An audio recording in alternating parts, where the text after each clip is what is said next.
जो कौम अपने हक के लिए आवाज नहीं उठाती वो कौम मुर्दा हो जाती है और गैरत से जीने का सोच भी नहीं सकती। अलमिया ये है कि हमारा ताल्लुक एक ऐसे मुनाफिक माशरे से है जहाँ इख्तलाफ रखो तो बदतमीजी, सच बोलो तो बेअदबी, चुप रहो तो मुनाफकत और हकायक बताओ तो नाराजगी बन जाती है। एक तरफ महंगाई ने अवाम का जूस निकाल दिया है और दूसरी तरफ गर्मी ने। अगर ऐसे ही गर्मी कुछ और दिन रही तो हर घर से भुट्टो नहीं क्रिस गेल ही निकलेगा। हंसी तो पटवारियों पे आती है जिन्हें अपनी तो फिक्र नहीं, लेकिन एक फिक्र ने उनकी नींदें उड़ा दी है। बेचारे सोच रहे हैं कि इंतहा की इस गर्मी में नानी के प्लास्टिक वाले रकबे का क्या हाल हुआ होगा।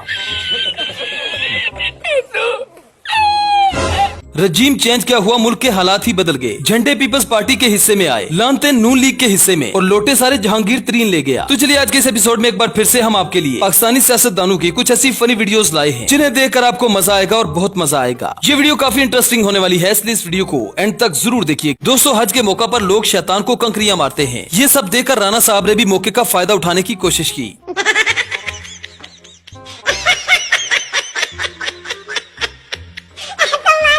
ये सब देखकर शैतान भी तैश में आ गया और राना साहब की सख्ती से क्लास ले ली और कहा कि राना शर्म करो, बाप को कंकरियां मारते हुए शर्म नहीं आती और अगर मारनी है तो आराम से मारो। ये सुनकर राना साहब ने भी अपना हाथ हल्का कर लिया। दोस्तों, लोटे की सिर्फ एक ही जगह होती है और वो है टॉयलेट। लोटा बनने के बाद इमरान इस्माइल ने भी जिल्लत के सारे मजे चख लिए। कराची के मसाइल पर बात करते हुए अवाम ने इमरान इस्माइल को नानी भी याद करवाई और साथ ही जिल्लत के जूते भी रसीद कर दिए। कराची के अंदर पहले तो कराची के अंदर हम इस मुल्क के अंदर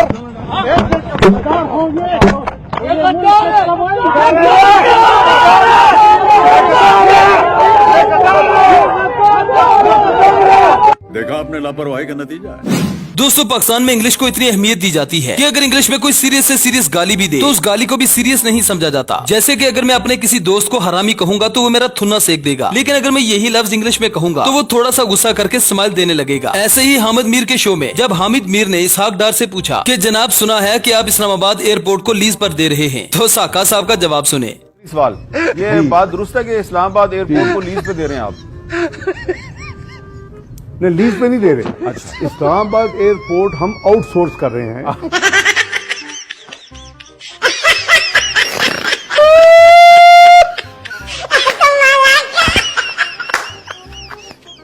दोस्तों, हमारा छोटा चेतन या तो बहुत मासूम है या फिर अवाम को फुद्दू समझता है। पहले तो ये अपना कच्चा बुनियान उतार कर पूरी दुनिया को दिखाता है और फिर उसकी कहानी बनाकर सादी अवाम को सुनाता है। खुदा की कसम खा के कहता हूँ कि ये अब तरीका नहीं जिंदगी गुजारने का।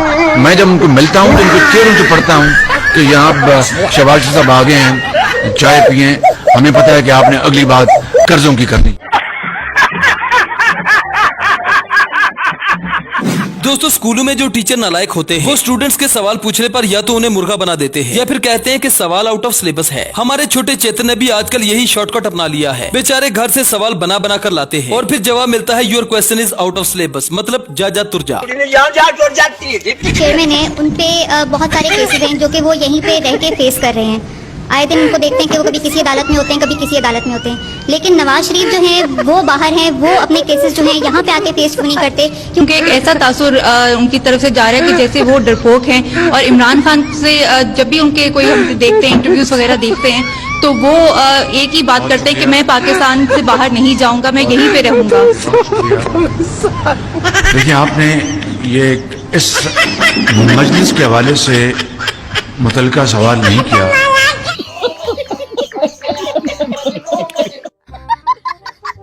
दोस्तों, अक्सर लोग जज्बात में अपने आपे से बाहर हो जाते हैं, जैसे कि ये बेवकूफ इमरान खान को सीधे चैलेंज ही कर देता है। आ बैल मुझे मार वाली कहावत इन भाई साहब पर खूब फिट आती है। इमरान खान को चैलेंज करता हूँ, तुम आओ शाहजहां से मेरे मुकाबले में इलेक्शन लड़ो। अगर तुम इलेक्शन जीत जाओगे तो मैं अपनी 10 करोड़ रुपए की प्रॉपर्टी आपके नाम कर दूंगा। इस बेचारे की हालत देखकर तरस भी आता है और सिद्धू मूसावाला के गाने की ये लाइन भी याद आती है।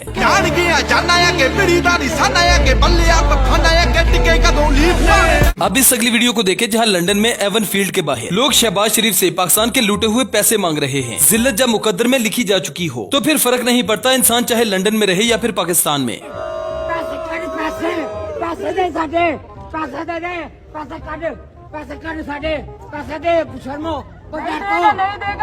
दोस्तों, मौजूदा हुकूमत ने अपनी नाकामियों को छुपाने के लिए एक ऐसा बयानिया बना रखा था जिससे वो अवाम को पागल बना रहे थे, लेकिन इनका ये झूठ भी अब पकड़ा जा चुका है। अब तो इस हुकूमत ने IMF से नए मुआहदे कर लिए हैं, जिसके नतीजे में अवाम पर महंगाई के तीरों की शिद्दत और भी बढ़ गई है। डीजल की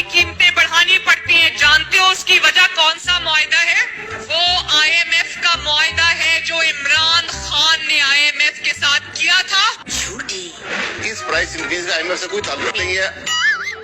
वजीर खजाना मुफ्ती इस्माइल ने कहा कि पेट्रोलियम कीमतों में इजाफे का IMF से कोई ताल्लुक नहीं है।